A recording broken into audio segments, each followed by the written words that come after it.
On Sunday night, KMSB, Fox 9 out of the cities ran a story which we consider erroneous and disturbing, and creating a distrust between law enforcement and the public, between Olmsted County Sheriff's Office and our citizens. Our whole point today is to discuss in greater detail exactly what happened and the allegations that we wrongly raided a residence. And I will start with the burglary investigation that set this whole chain of events in motion. So on August 24th at 3:23 in the afternoon, we responded to the 8700 block of Ridgecrest Drive, northwestern Orinoco Township, for a burglary complaint at a residence. The residence had forced entry, and the missing items included a debit card, checkbook, television, iPads, iMacs, and assorted jewelry.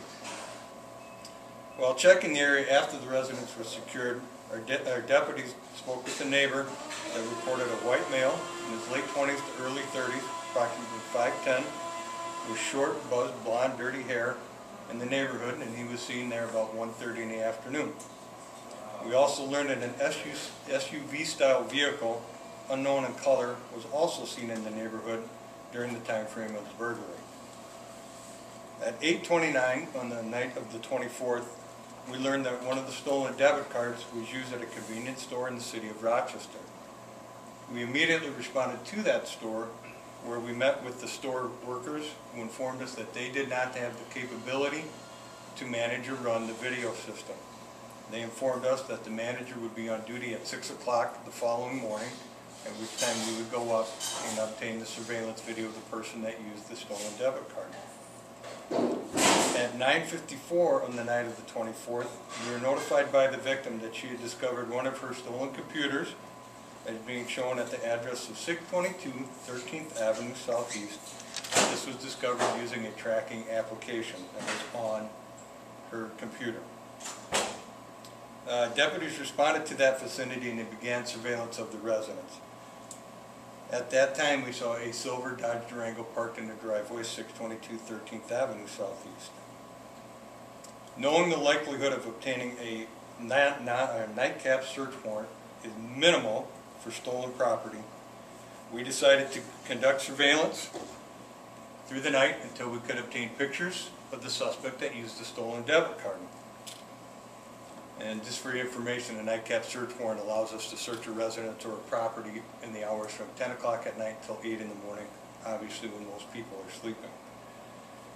At approximately between 6:15 and 6:20 in the morning of the 25th, while conducting surveillance, our deputies saw an adult white male and an adult white female on the property near the back of the residence of 622 13th Avenue Southeast.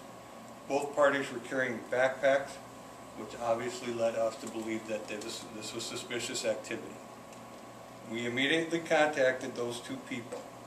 We identified them as being born in 1993, and they stated to us a statement to the effect that they were using the backyard to cut through to a friend's house.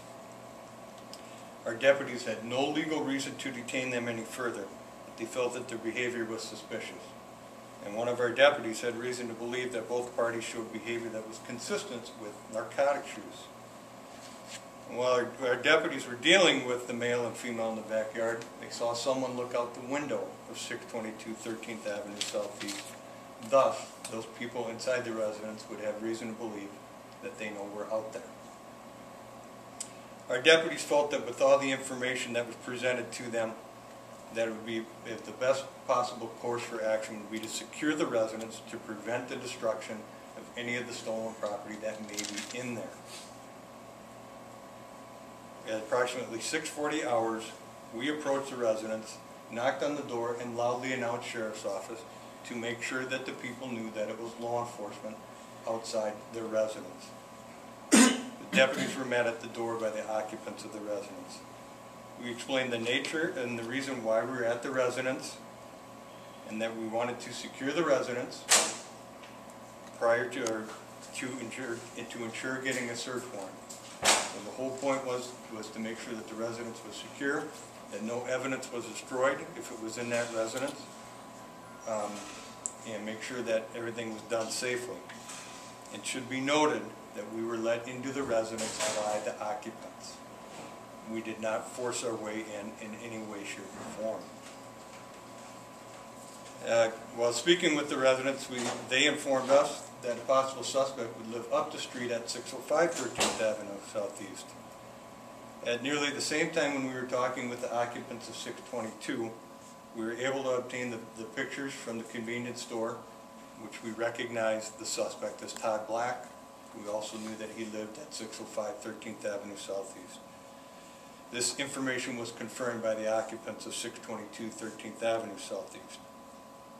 At 6:47, 7 minutes after we knocked on the door, we left the residence of 622 13th Avenue Southeast. And prior to leaving the residence, we did apologize to them for the mistake we made. We owned it.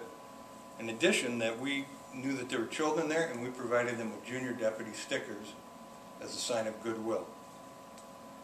The residents of 622 13th Avenue Southeast stated they understood what had transpired, and at one point, one of the occupants provided a high five to our deputies and made a statement to the effect, "Thanks for helping to clean up the neighborhood."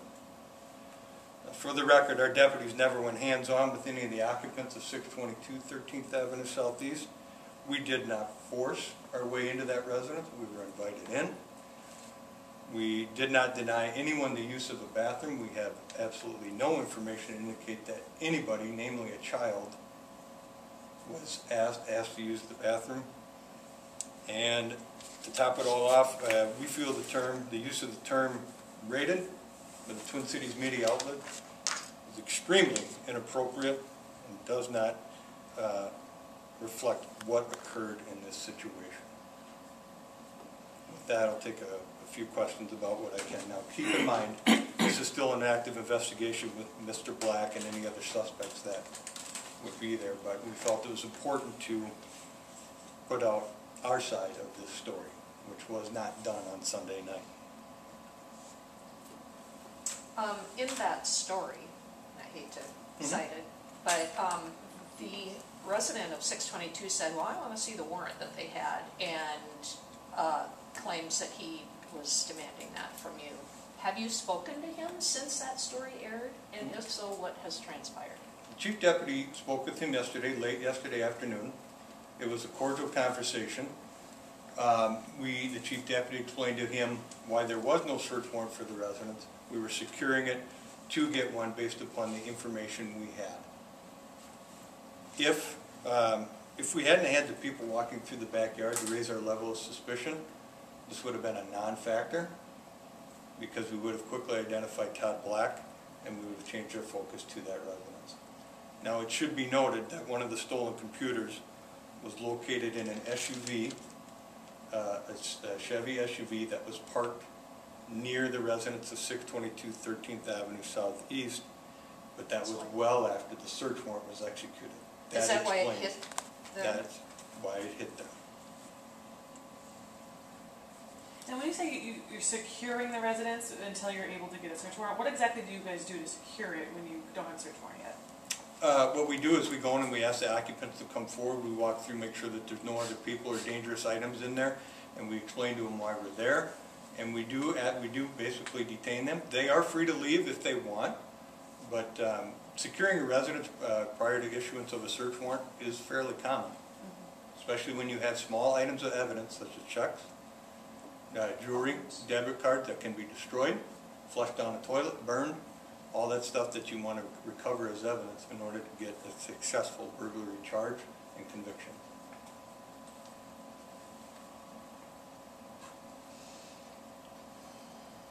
When things like this have happened in the past, is it first done internally?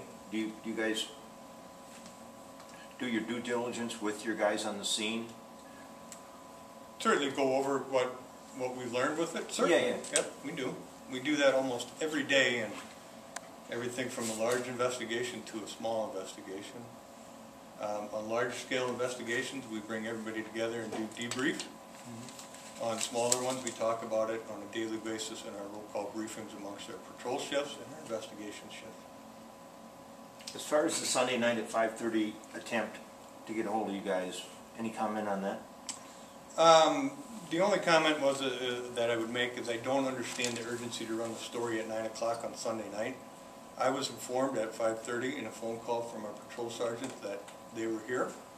I clearly told them, I said, leave them my name and number. I would gladly talk to them Monday and give our side of the story.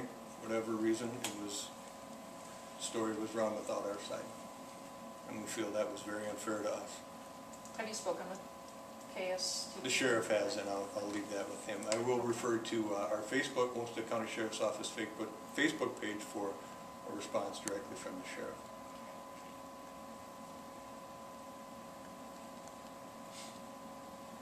Has that story been taken down from the KSTP side? I haven't looked. As soon as I'm done with this today, I'm done with this completely. We are. We're moving